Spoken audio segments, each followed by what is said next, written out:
আসসালামু আলাইকুম বন্ধুরা, ছাদ বাগানের সম্পূর্ণ নতুন একটি ভিডিওতে আপনাদের সবাইকে স্বাগতম। ড্রাগন গাছ এপ্রিল মাসের শেষ সপ্তাহ থেকে শুরু করে প্রায় নভেম্বর মাস পর্যন্ত ফুল এবং ফল দেয়।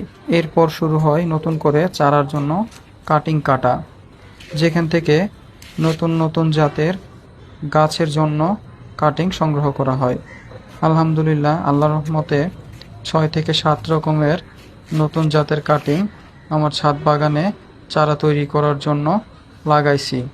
এই জাতগুলোর মধ্যে রয়েছে Ecuador Palora, big pink, Israeli big, ইস ইয়োলো, ব্ল্যাকিশ রেড, বিগ ডাইন, ভিয়েতনামি রেড, হাইব্রিড হোয়াইট, জাইয়াদি ক্রস পলিনেশন, গডজিলা ইত্যাদি জাত। আশা করি এই ড্রাগন কাটিংগুলো থেকে চারা হবে এবং সামনের বছর ইনশাল্লাহ এখান থেকে ফল হারভেস্ট করতে পারবো।